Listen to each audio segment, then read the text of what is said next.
Hello and welcome.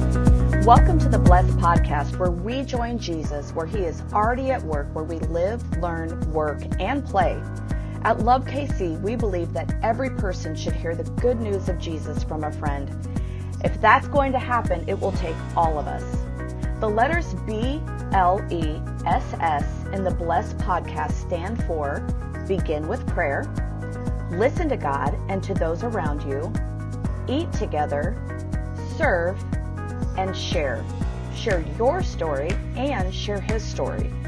As always, we have free resources to help you live on mission at our website, lovekc.net, and there you can find upcoming events. We interview a wide range of people on the Blessed Podcast, well-known authors, speakers, and leaders, plus everyday people, because we want you to meet those you might not get to meet on your own, and we want you to be able to identify with someone a lot like you. Our podcast drops the 15th and 30th of the month. Thanks for listening. Please subscribe and share. Now let's jump into this episode of the Blessed Podcast with your host, Gary Kendall, and co-host, Samantha Lane Krebs. Well, welcome to the Blessed Podcast, where we join Jesus where he's already at work, where we live, learn, work, and play. And we're coming to you this week on whatever format you're choosing. Let me tell you a few of the ones that are available. You might be in iTunes. You might be on Google Play.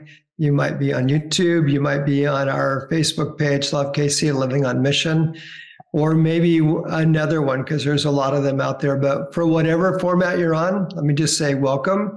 And we're glad that you're here today. We're talking again with guests who are able to talk about what it means to live on mission. That's our specific focus.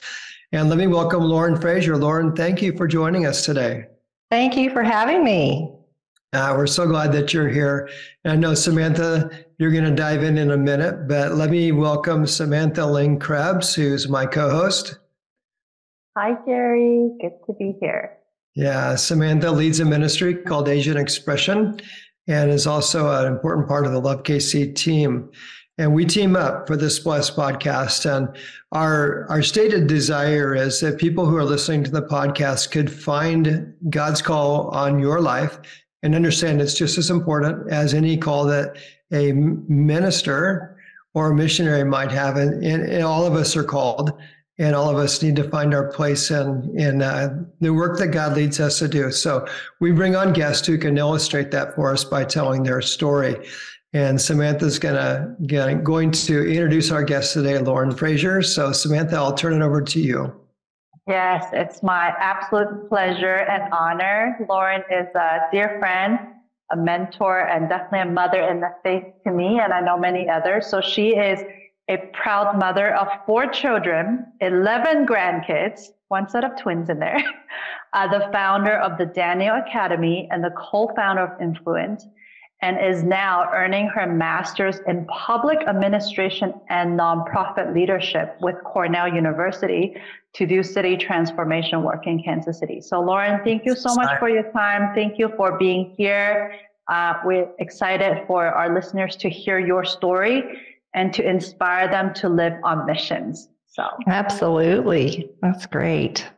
Yeah, Lauren, we'd love to hear a little bit about how you got to be doing all of these things that you're doing. Tell us a little bit of the background story. Okay, well, let's see. It's definitely been a journey with the Lord. He has led me kind of from one thing to the next. So when my husband and I got married and we started having kids, I ended up actually staying home with them. And we homeschooled for many years. I started a co-op that we were a part of and did that for a long time.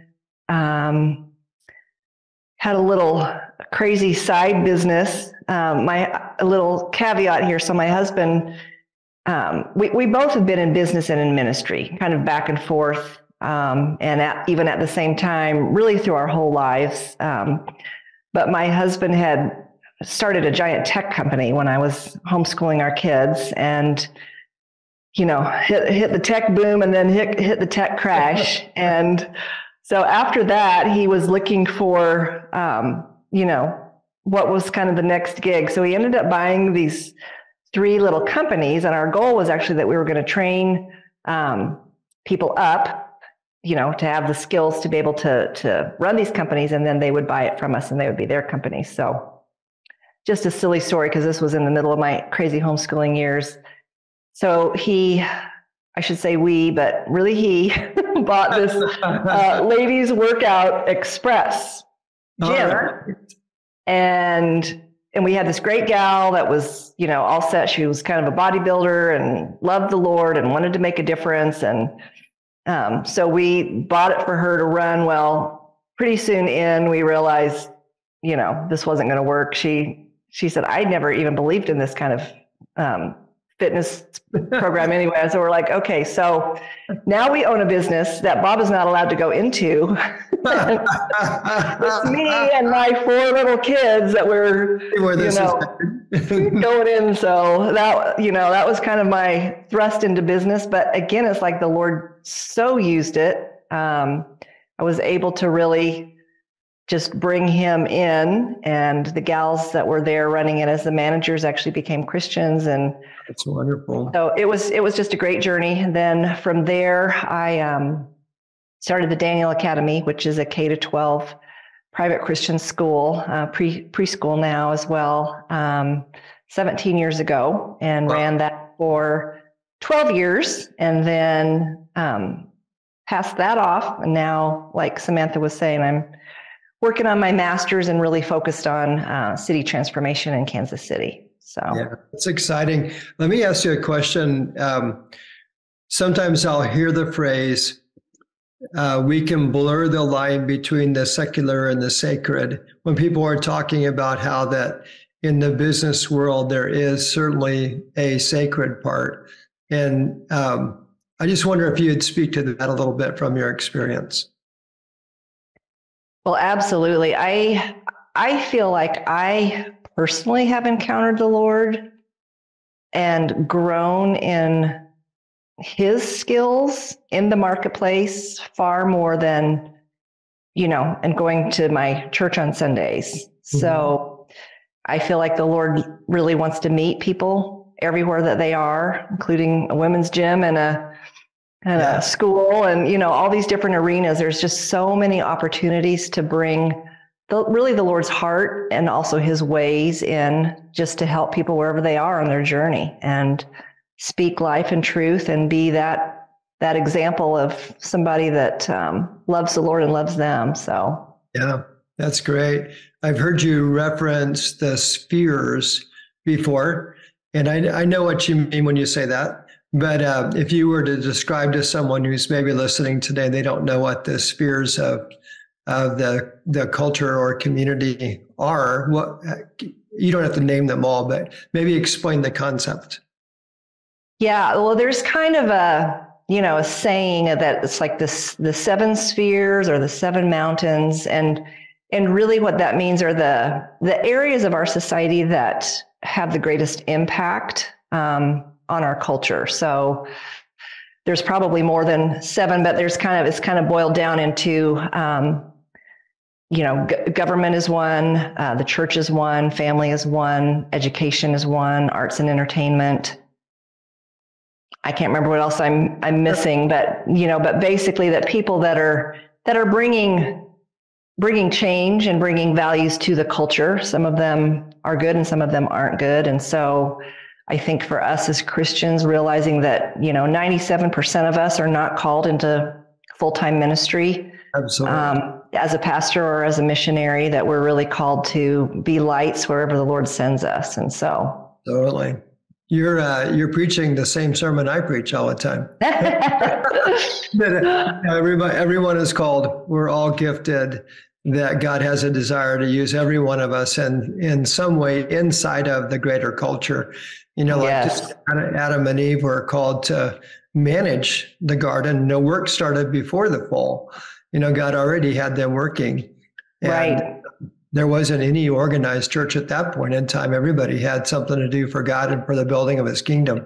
Mm-hmm. And sometimes we've lost something in our culture when we organize, the Lord's work into, it has to fit into a building with 4 walls that's on the corner and has a steeple on the top. Actually, God's work in his church is everywhere. His people are.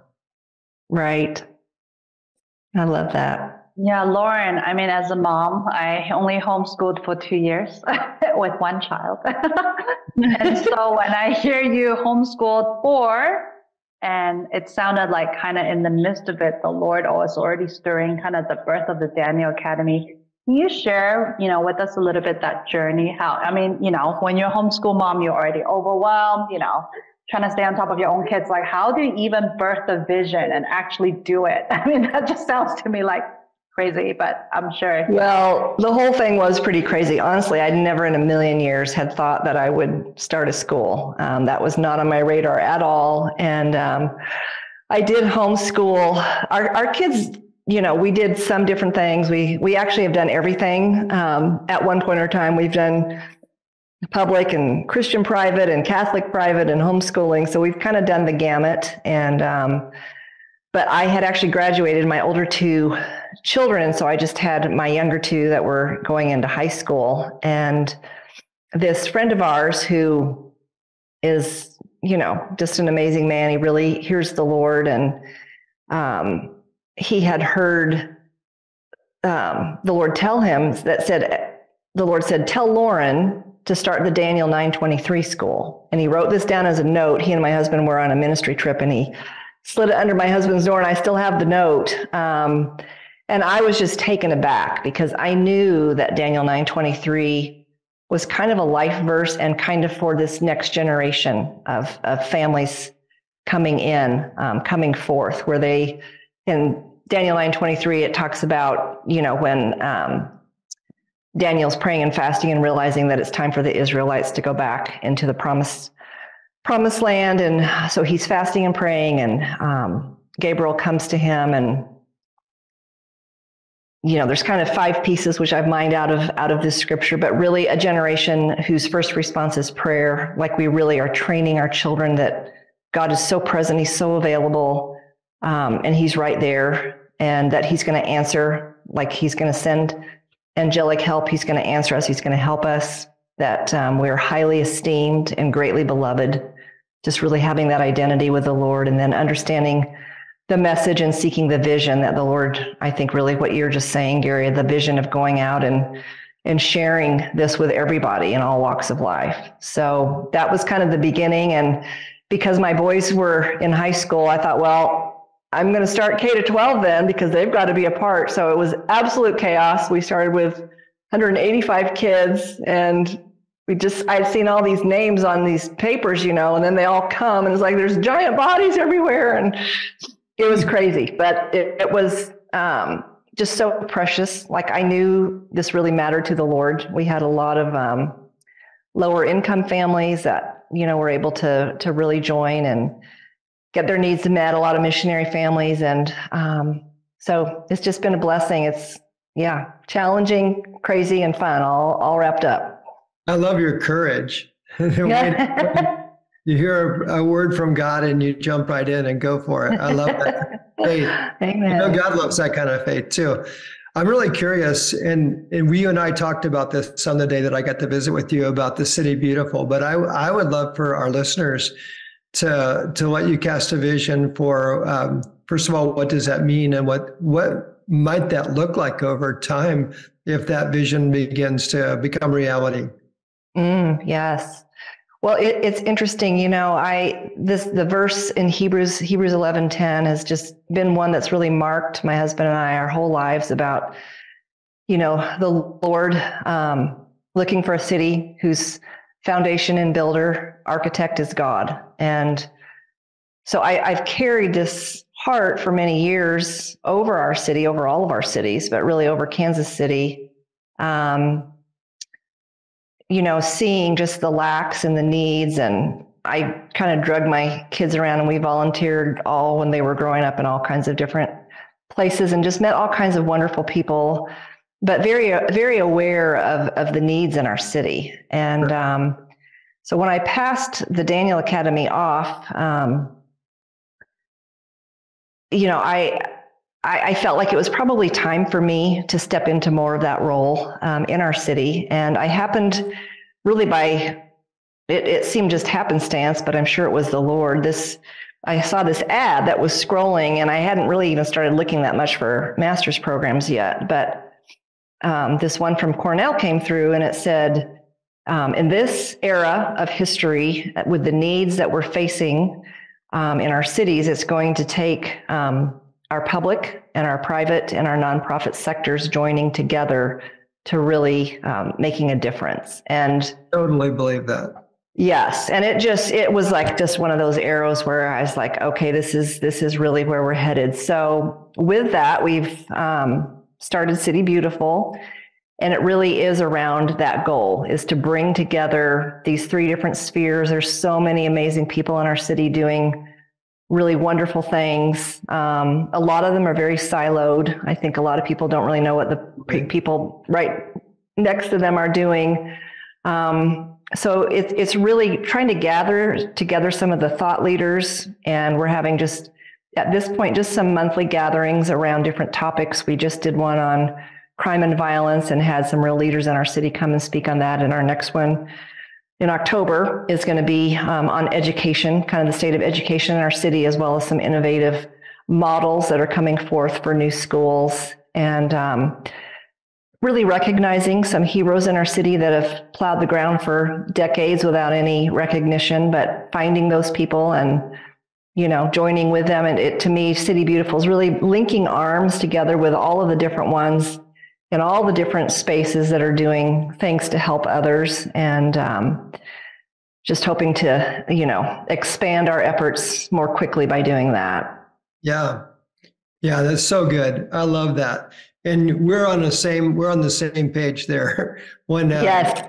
When I felt like after I pastored for 30 years at Indian Creek, there was a point in time where God really pricked my conscience. I read a book called To Transform a City by Eric Swanson. And in that book, he paints the picture that you just described about the importance of working across the spheres, across business, across the private, the public, even the governance, schools, all of us working together to create thriving in our cities. And I decided as a pastor, I don't really know how to do that, but I'm going to start giving 10% of my time every week to the city as a whole.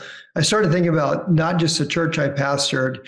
Like, my church could succeed crazy, and we did grow a lot, but we would hardly change the lostness of our city or the thriving of our city by ourselves.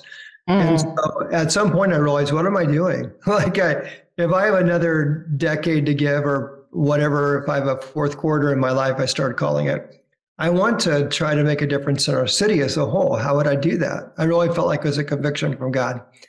And so then I started trying to imagine, this would have to be a collective project. The collective might is greater than any one of us. So how we organize a network or a ministry that would really it had to be decentralized enough so that any of the nodes on the inside of the network could actually produce leadership and could produce growth.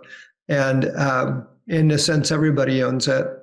And no one is owning it from the standpoint of controlling it, but it's right. Because we have the same values, because we have the same vision, because we have the same desires, we're working together, taking turns leading and offering our areas of expertise, et cetera.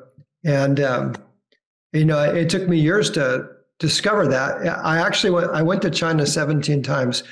And I really believe that God birthed a vision for it while I was on a foreign mission field. Because I started seeing it there. And I basically said to myself at some point in time, after about half of my visits, I either had to change the way I was living in America, or I had to stop going to China because it was messing up my mind. And that's where I felt like that, our local church, I really wanted to turn it over to someone who could lead it, a person we had mentored, and take off to try to, by God's grace, help. How could Kansas City be different in another attendance? And When I was at your house that day that we were talking about this, I really sensed the same kind of desire from you and your husband. And I'm grateful, really grateful that you guys are on this path. Thank you. Thank you. I so agree. I just so resonate with that. And it really does feel like it's the Lord's heart over our cities in this season, Yeah. Yeah, Lauren, I really love one thing, even as we're conversing the citywide kind of project. One thing that I love about the City Beautiful focus is bringing civic leaders in the different spheres, And I had the privilege to kind of hear your heart on how the Lord led you to do the masters and how you saw that would be related. Can you share with our listeners? Because I think, sometimes I think when you're in a ministry sphere, it's such a different mindset, and then you kind of jump into the nonprofit, which is a little bit different, and then church, how did you feel your master's even? And I think stepping into this space, even your degree is so unique, public administration and then nonprofit leadership. I mean, it almost feels so different, And so, how do you feel the Lord's heart on this? Because I think you're touching on something that's quite crucial. I think if we are to see a concrete change in the type of city transformation that we want to see. Right. That's so good, Samantha. Well, I will say, those are two spheres, two arms of kind of the three sectors. So it's not really a business focused, although there's a lot of classes and content that we've done on public-private partnerships and just kind of the advancement of those in the areas of need in our city as well. But obviously, I don't have any plans to go into public administration. There's a lot of people in my cohort that are in government and city leadership and state leadership, which is wonderful. Then there's others that are doing nonprofit work, which is really, really probably my heart.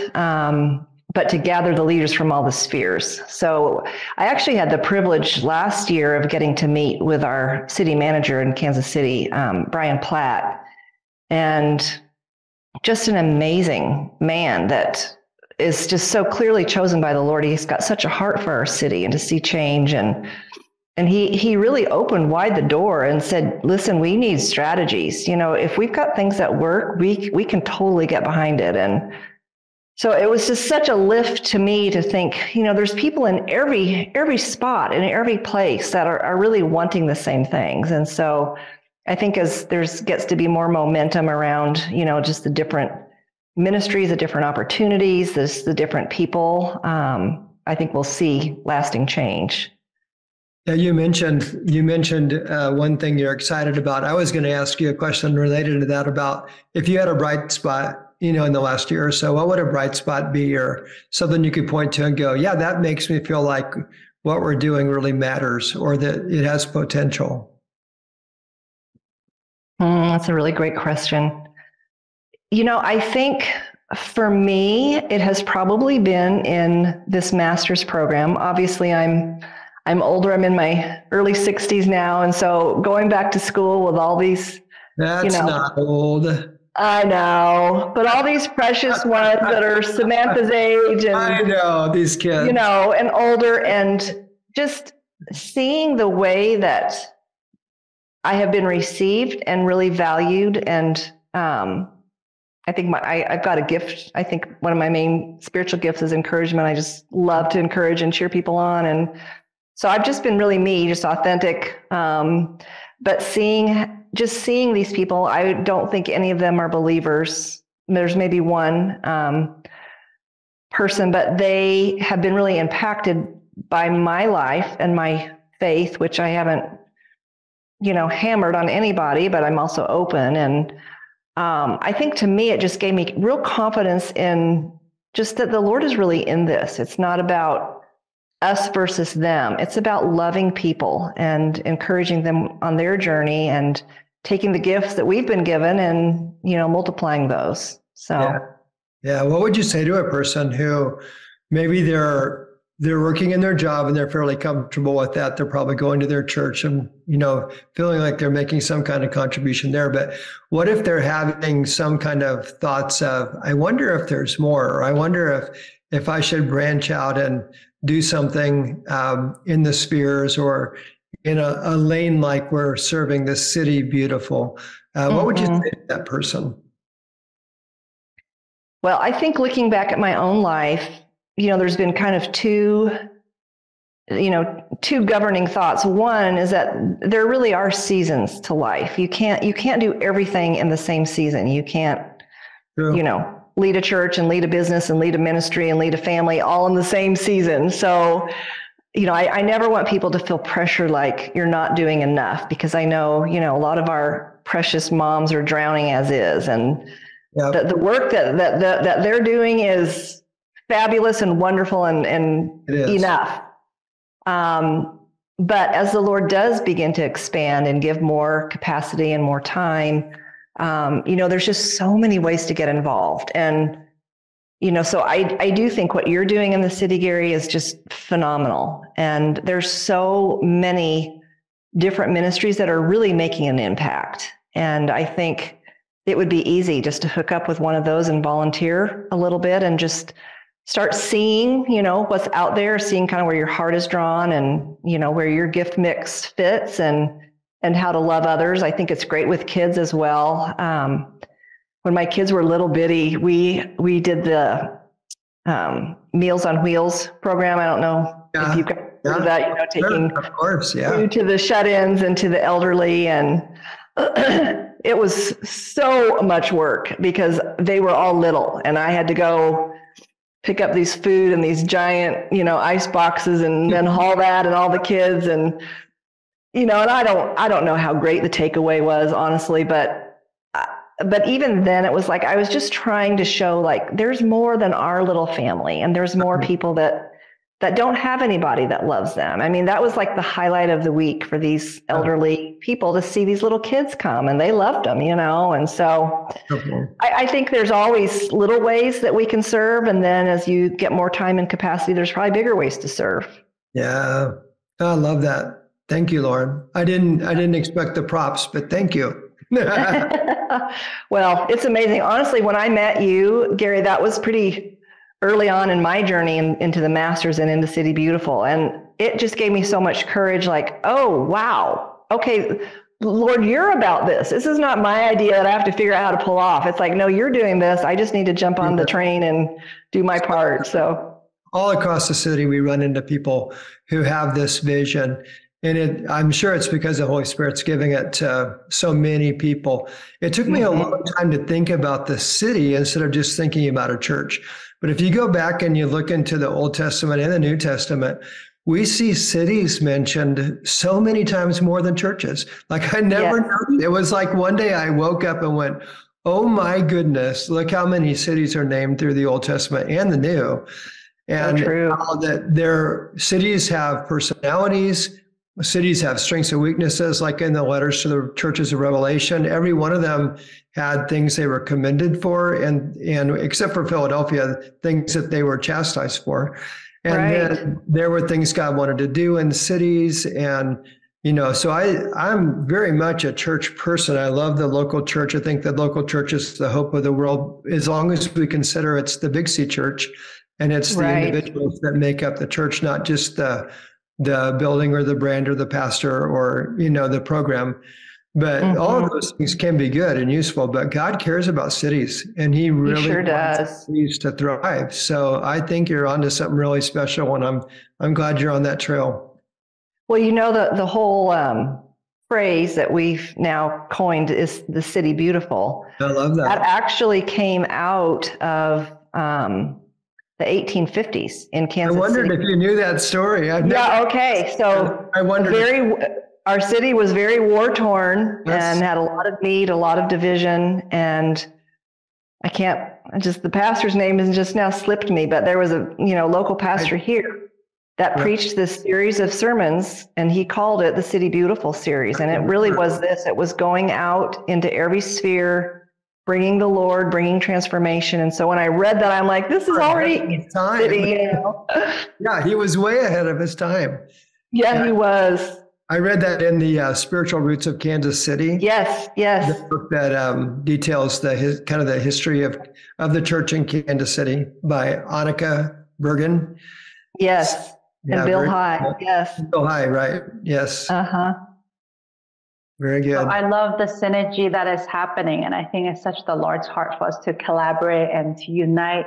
And so, yeah, I guess, we're going to wrap up our time in a little bit, Lauren. And is there anything that you'd like to add that we haven't discussed? And also, obviously for me as a woman in ministry, kind of as a mother, I'd just love to hear, some of your thoughts and encouragements to women, mom, and even, single mom, singles, honestly, with families. But just many times I think as women, our lives, not to, put down men in general and their role, but I think our lives have a little bit more complicated roles, and so just, and I know you mentioned seasons, but just encouragement. I think women are complicated. Did you say that? Yeah. I think I agree. I have a wife and a daughter. So. But just, I think an encouragement, how they can be really living on mission and not feel like they're in the background or forgotten, kind of share with us. And, anything else that you want to share too. It's been such a rich time. It's been so great to hear from you. It's been so good. I will say I've always really had a heart for young women. I actually got my bachelor's degree in engineering. I hadn't really planned on, I think I'd sort of planned on getting married, but it wasn't sort of like a thing I just had to do. And I kind of stumbled into meeting Bob and falling in love. And then, we got pregnant right away and started having kids. So, a lot of things I didn't really control or plan the way that I had expected. But, I have seen just through so many seasons of life and knowing just so many young ladies, young moms, young wives, just the stresses that are on us, on them, and just feeling every time like how near the Lord is. Like, I think we always have this feeling like we've got to do more. We've got to be more. There's more things. There's all these needs in our city, and we need to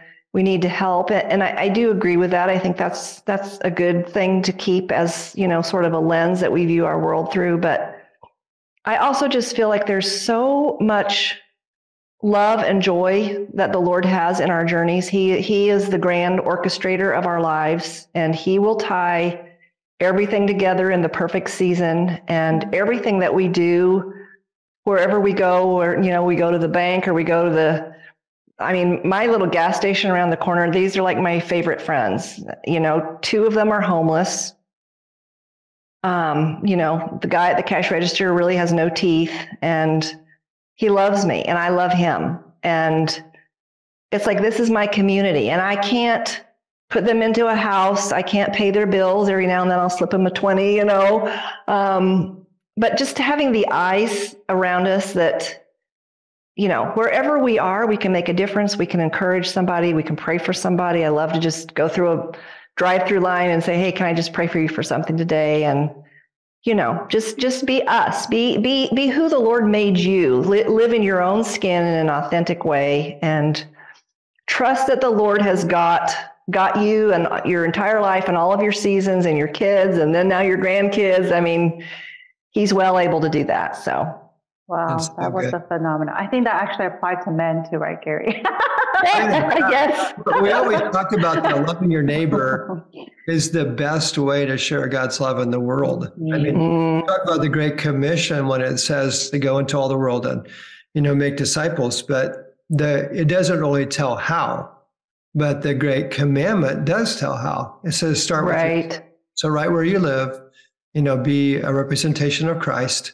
And love the world as He loved the world, be His hands and feet. Let the Holy Spirit guide your actions, do the simplest things in His name and for His credit, and watch Him work. Like He definitely will. We really believe that at the micro level, that's how a city gets changed. We talked a lot today about what I would call the macro level of how you can change a city through spheres and other kind like government and not-for-profits and churches, et cetera. But at the micro level, the individual level, it's people loving their neighbor. Like start right where you are. exactly what you said. That was perfect. I could not have said that better. Thank you. Well, thank you. You're my hero. You both are my heroes. Well, Samantha's my girl. I've kind of adopted her. She's sort of like Samantha Lynn Krebs Fraser, so she's stuck with us. I completely understand that. My wife, you can imagine when I'm going to China all these times and I'm coming back and I'm living in America, and Hong Kong is like my second favorite city. And all of a sudden we meet Samantha and Ben, who both have their own history in China and Hong Kong. So that was like a very delightful dinner we had when we first met the first time. Oh, great. I love that. What do I say? God has something here. We don't know what it is, but we want to find out. I am so blessed and so honored to get to be the daughter of these amazing people. It's literally my prayer coming true. So thank you so much again, Lauren. I guess, Gary, do you want to share with our listeners a little bit how to kind of go from here and maybe how to contact Lauren? Yeah, thank you, Samantha. Well, Lauren, I want you to answer that part, but let me say before you do, if you're a person listening today, so this may be the first time you've listened to the Blessed podcast, but we meet twice a month and we talk to people who are living on mission, and we try to get people of all different kinds of backgrounds. So some have a background in ministry, some have a background in business, some are men, some are women, some are young, some are old. And what we try to do is illustrate through that really God has something, a calling for every single one of his children. And you don't have to have a title. You don't have to have pay. You don't have to have any kind of position that is one thing or another. You have that because you're a son or a daughter of the Most High King, and you're called into the Father's business. And so we try to illustrate that.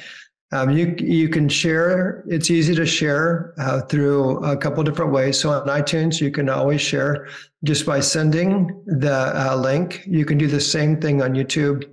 On Living on Mission, you can comment, you can share from the Facebook page and group as well. So there's lots of opportunities, and we hope that you will, and that you'll come back and just keep learning and growing, because we may have you on the podcast someday. So before we go, why don't you share a little bit about how people could find you, Lauren, if they wanted. Sam's going to put this in the show notes too, but in the Living on Mission. But what would you say to people about how to find you? Yeah, I would just love to connect with anybody that wants to connect, and we can just chat and talk about whatever the Lord's doing, and that would be wonderful. My City Beautiful email is not set up yet. So if you want to contact me soon, I would say it's my name, Lauren, Lauren, and then it's influent.life. Influent is actually a word for a stream going into a larger river, and like the leavening of the loaf. And so that is the ministry's name that my husband and I run. But would love to talk to you there. And then we have our monthly City Beautiful meeting the second Wednesday of every month downtown. We meet at Glory Church, and would love to have anybody join. It's open to the community. We've got people from all walks of life, all stations, all areas of where they're serving and working. Come and join. And so we'd love to have you. It'd be amazing. Oh, thank you, Samantha. We should put that, when that's coming up, we should put that in the Love KC Living on Mission page. Yes, we'll put that for the October meeting, and so people can register or just to have the information for sure. Our Facebook group, Love KC Living on Mission, is really designed to be a group where people can share these kinds of things. Like, okay, I'm doing this, you're doing that. Here's how we help each other. It's meant to be, it's not so much, we promote things from Love KC, but I guess the real goal is more of a decentralized ecosystem of the whole body of Christ, helping each other live on mission. So that would be great, Lauren. I love that. Okay. And promote that. So thanks for joining today, Lauren. Thank you for being our guest. Yes, thank you for having me. So fun. We're going to leave with the same kind of commendation we began with, that the very best thing we can do is not to ask God to bless what we're doing, but to go do what he's blessing. So join God where he's already at work, where you live, learn, work, and play. God bless you until we meet again. Thank you so much. Thank you. That's it for this episode of the Bless Podcast. We hope this podcast informed and encouraged you. Remember to subscribe on your favorite format, iTunes, Google Play, or YouTube. If you want to see the interview on Zoom, hop over to our Love KC Living on Mission Facebook group. Have a blessed day.